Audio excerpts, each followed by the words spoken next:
Siempre me considero un tipo curioso. Siempre quise saber de la vida del otro. Me gusta preguntar, me gusta indagar, me gusta aprender. Y como un vampiro me gusta absorber conocimiento de los demás.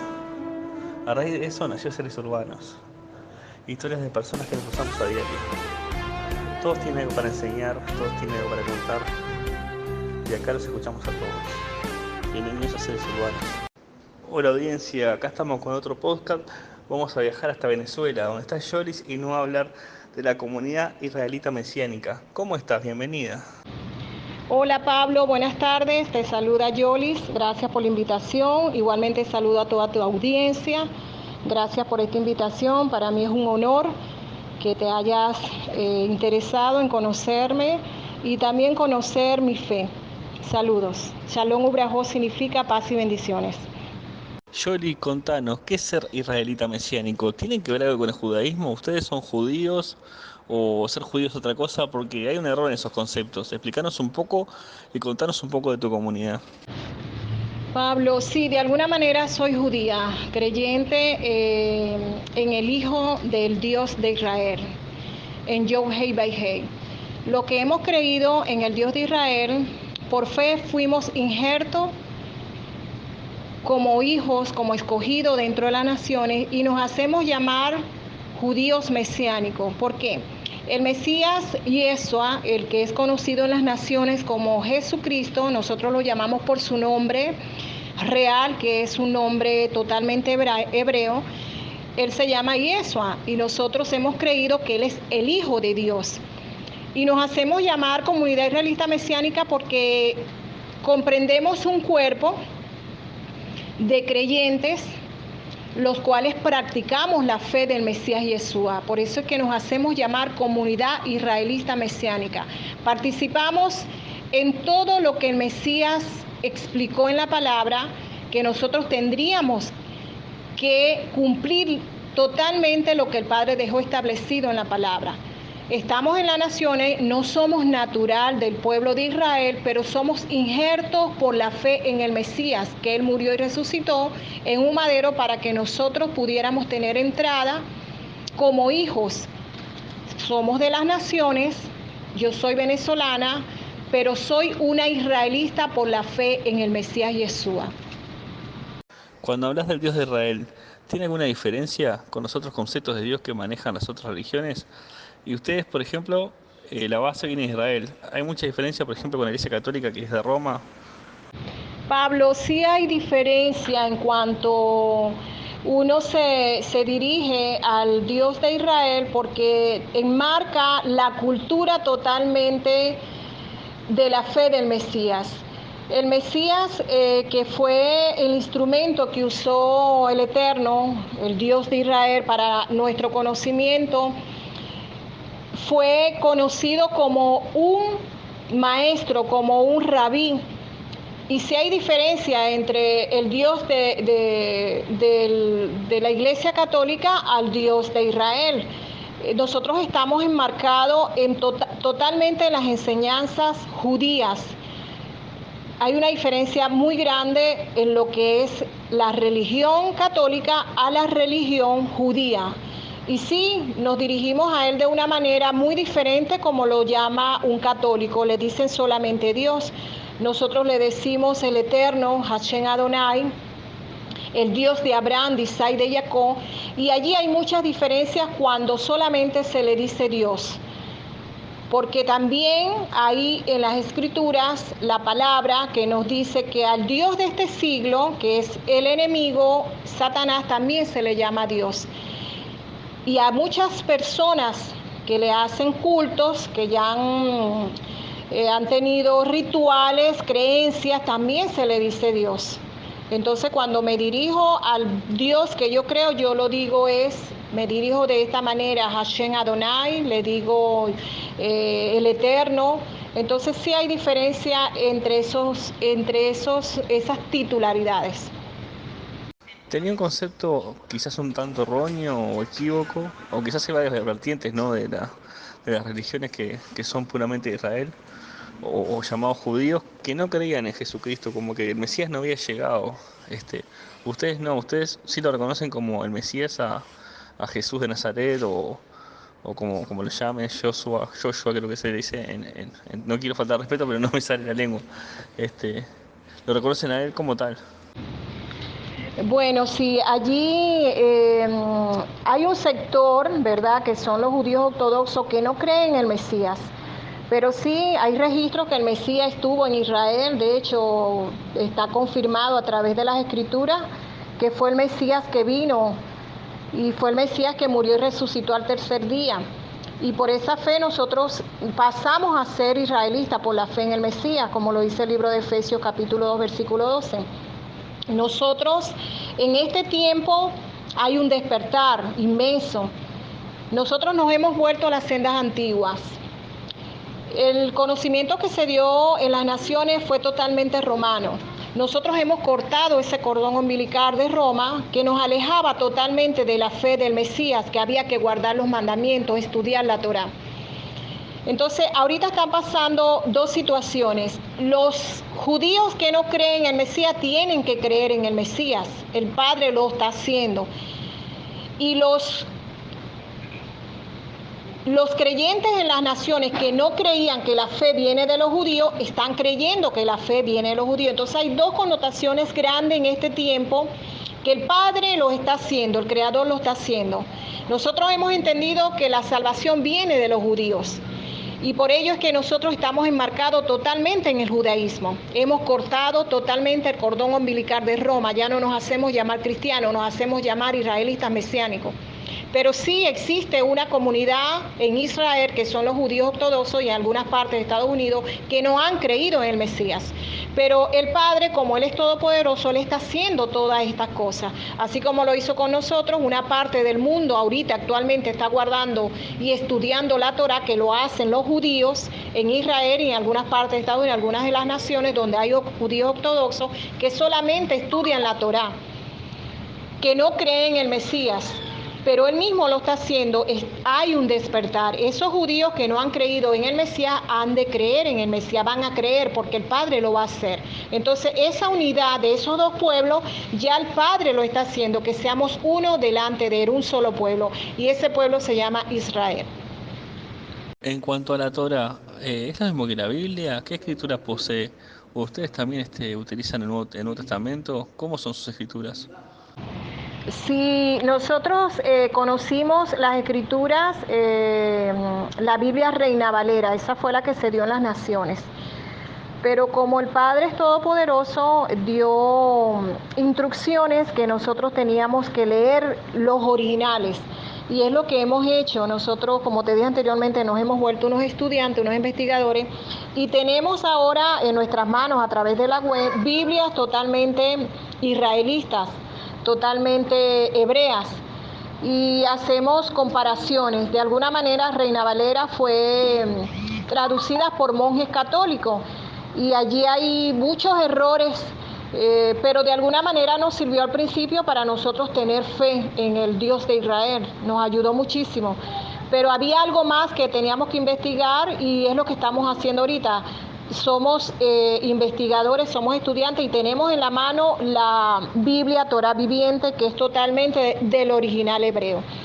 Estudiamos los 5 libros que son escritos por Moisés, que son llamados instrucción, preceptos y leyes, y en una sola palabra se le dice Torá, que son los 5 libros de Moshe Rabbeinu. Y leemos también lo que son el Brit Hadashah, que es el llamado Nuevo Testamento. También lo leemos porque allí está la vida del Mesías y todos los testimonios que tenemos que entender a través del apóstol Shaul, el apóstol Pablo. Y sí, tenemos conocimiento de que todo viene de los judíos. Las traducciones que tenemos nosotros a través de diferentes escrituras, todas fueron escritas en hebreo. El lugar donde se congregan, por llamarlo de alguna manera, para que se entienda, no sé si la palabra adecuada, se llama sinagoga, el lugar físico. No te voy a preguntar obviamente qué hacen todo el tiempo ahí, porque quizás hay cosas que no se puedan decir, o no se van a decir, o no lo sé.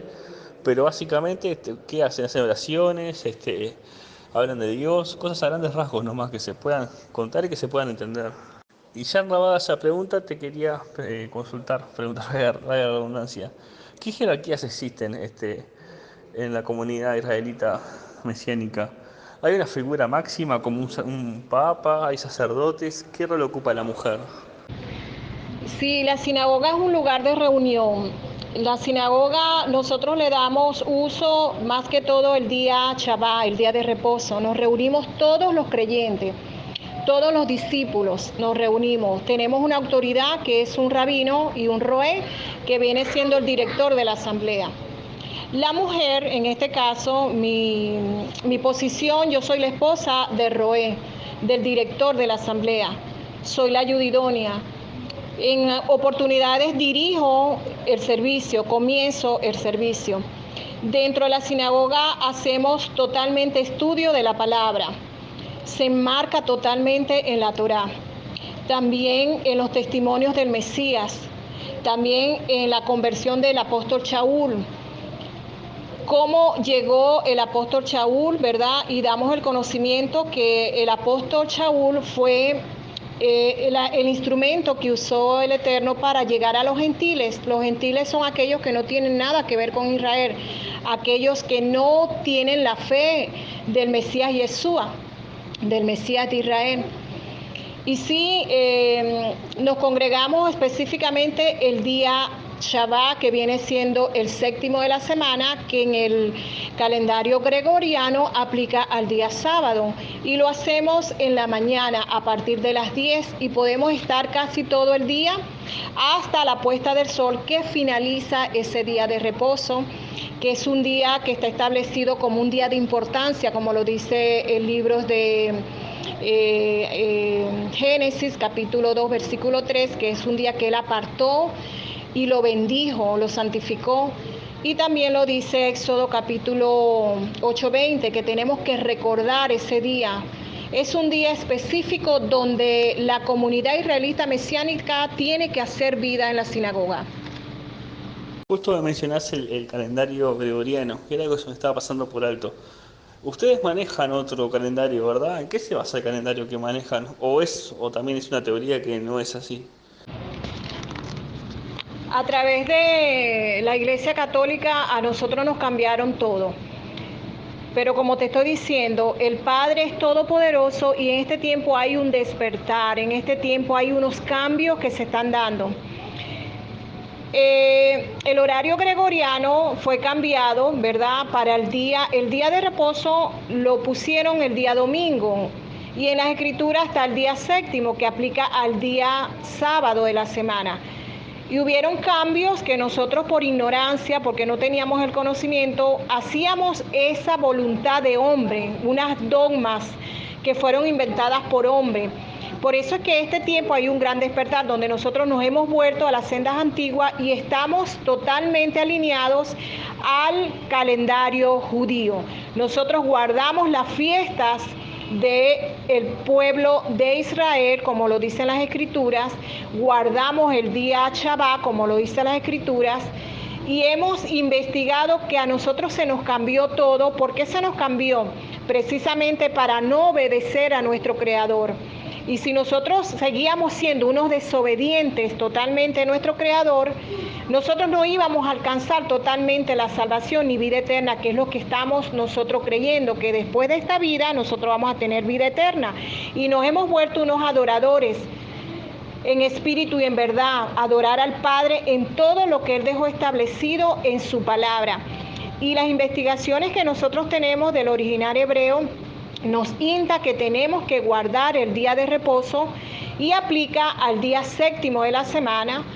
Y allí donde muchos se congregan los domingos, están haciendo es la voluntad de hombre, porque fue inventado.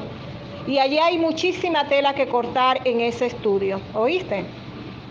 En cuanto a la salvación, ¿para ustedes qué sería? ¿Es la tierra prometida? ¿Es ir al cielo? ¿Es volver a la tierra en otra era? ¿Qué es la salvación puntualmente? Y enrabado a eso, ¿existe la salvación fuera de la comunidad israelita? Hay una preparación en este tiempo. ¿Por qué? Las escrituras dicen que viene el Mesías por segunda vez.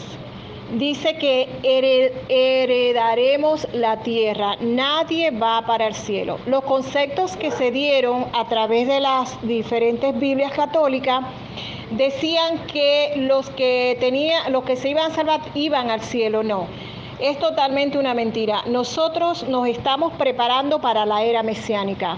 Hay una promesa que viene el Mesías por segunda vez.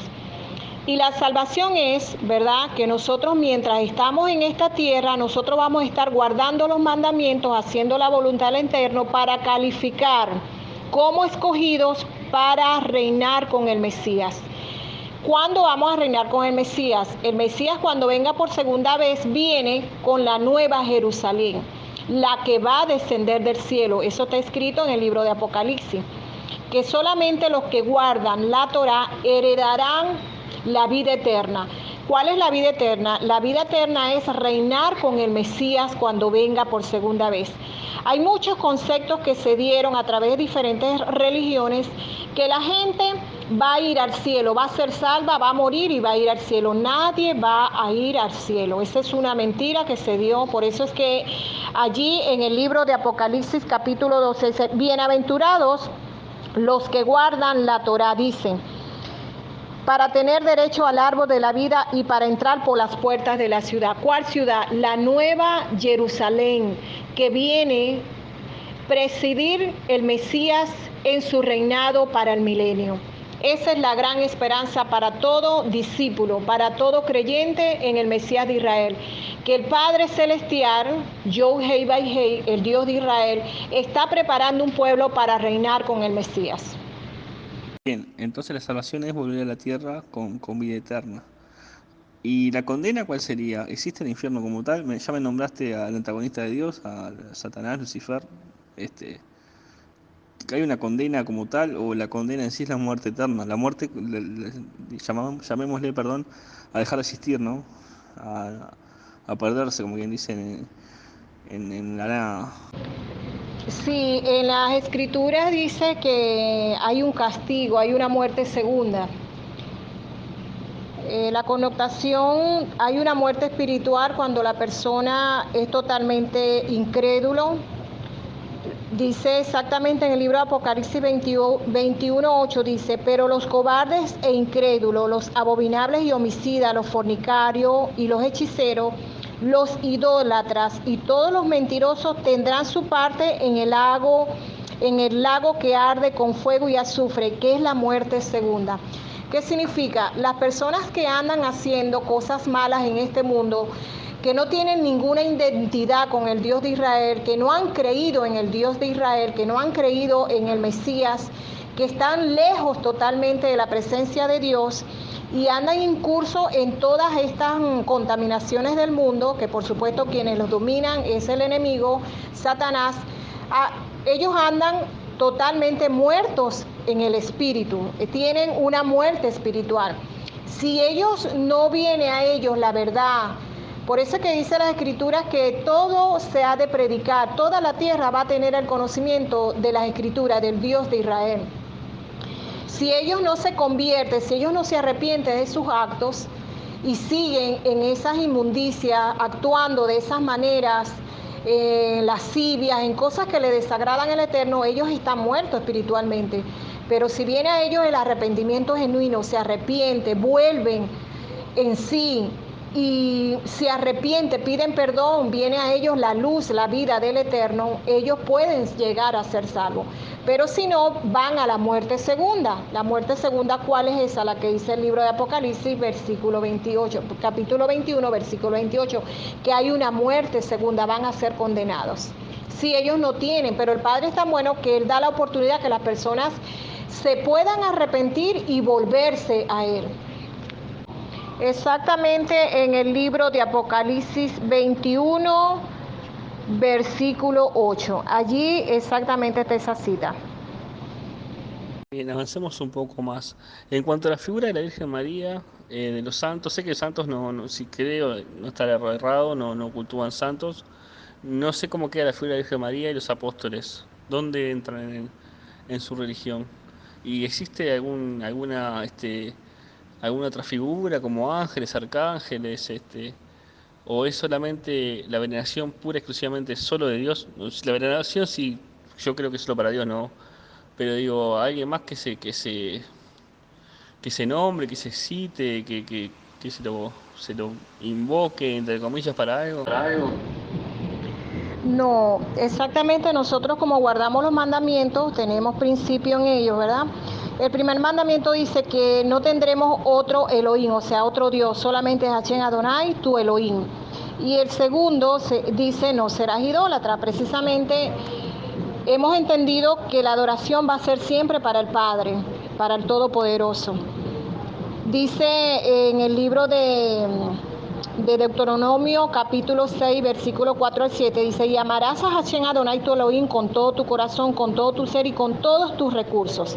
Estas palabras, las cuales te estoy ordenando hoy, estarán en tu corazón y las enseñarás cuidadosamente a tus hijos. Hablarán de ella cuando se sienten en su casa, cuando viajen en el camino, cuando se acuesten y cuando se levanten.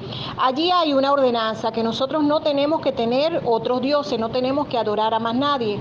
Toda la adoración y toda la exaltación es para el Eterno, para el Creador. Como guardamos los mandamientos y tenemos conocimiento que no debemos ser idólatras, que no existe para nosotros alguien mayor que Él, nosotros no creemos en lo que los católicos enseñaron, la Virgen María.